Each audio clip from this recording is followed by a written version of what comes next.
Chapter 625, Repentance. Ice Blue Eyes. That demon. It's lurking right there in the cathedral. Lumion tensed.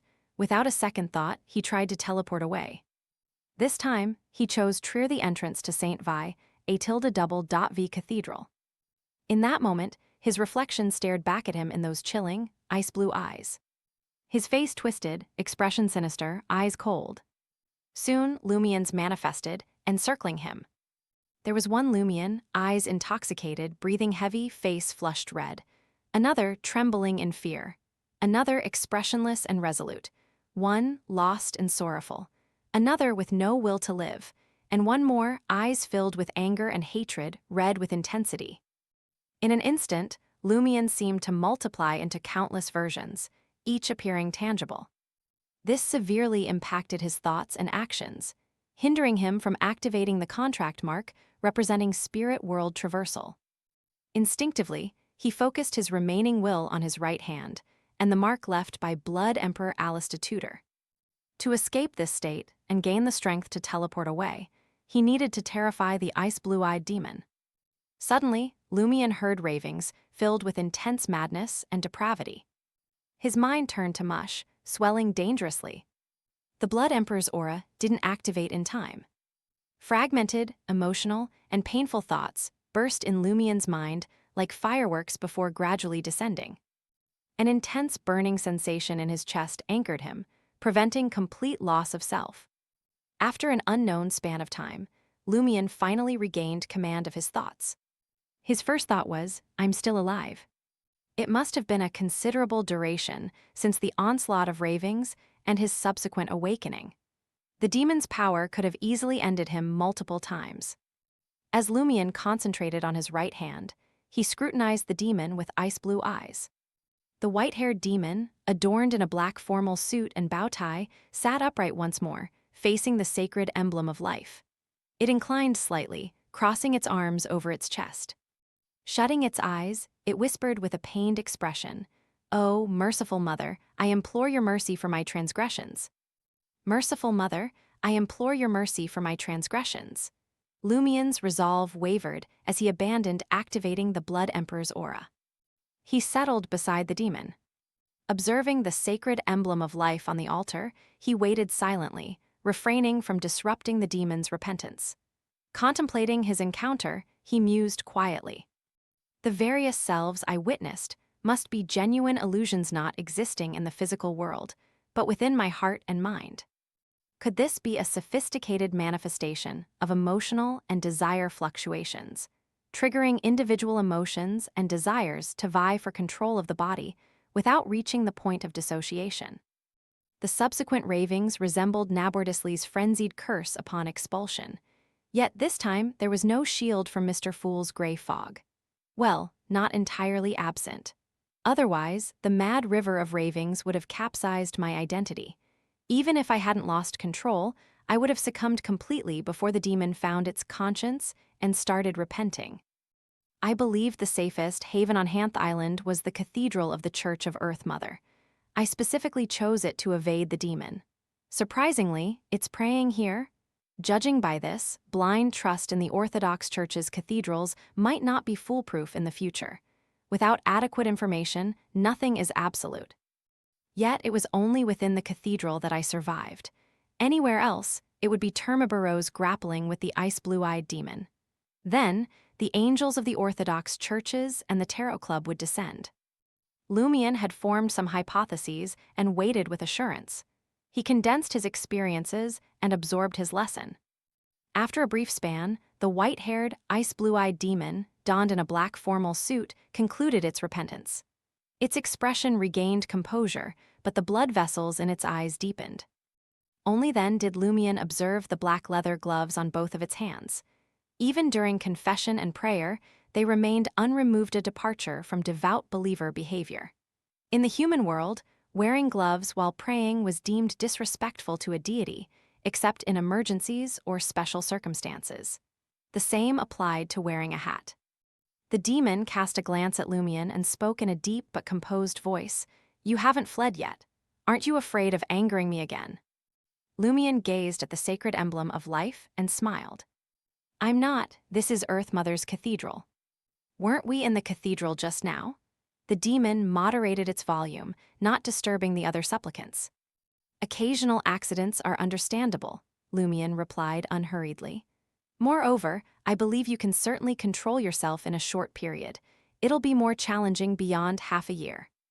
The demon also directed its gaze at the altar, its ice-blue eyes reflecting the sacred emblem of life. Why do you think so? I'm an experienced adventurer, Lumion said with a smile. I know that Orthodox churches adhere to a common rule. Survivors entangled in a mysticism incident are often drawn into the church if there's any hidden danger. They become civilian staff and receive long-term protection to prevent sudden deaths. However, those who witnessed the demon's figure on Hanth Island didn't undergo this process. They only received a few months of protection before departing. Could it be that the church fears prolonged stays might lead to deaths, even within the cathedral or cloister? In such instances, it would undoubtedly tarnish the church's reputation. One can't keep a constant watch on higher-level powers indefinitely. The white-haired demon fell silent for a few moments before confessing, I didn't want to kill them, but I. At this point, its face twisted once more, icy blue eyes filled with pain. Once again, it crossed its arms over its chest, resuming a low, voiced prayer. This time, it swiftly regained its composure. Lumion resumed the conversation with a smile. Don't tell me you penned all those epitaphs for those people. That's correct. The demon in the black suit maintained its slightly forward-leaning posture. It seems this demon has a rather amicable relationship with the Church of Earth Mother, not strictly devout, but a believer nonetheless. Lumion understood that the ice-blue-eyed demon wouldn't respond even if he inquired. Such questions might even provoke serious consequences. He had to capitalize on its stable emotions to seek some details. Before Lumion could speak, the demon posed a question. Foreigner, why did you come to Hanth Island? Lumion deliberately smiled. I previously encountered a demon incident. Lumion briefly recounted Sala's encounter with the love incantation in Port Kala. While leading the investigation, the suspect's body had been suddenly commandeered by a demon seeking a deal, which he rejected. Lumion, utilizing undisclosed official powers, had then expelled the other party. Lumion omitted details about the love incantation's content and refrained from mentioning Nabordisli's name, fearing deep-seated animosity that might trigger intense agitation.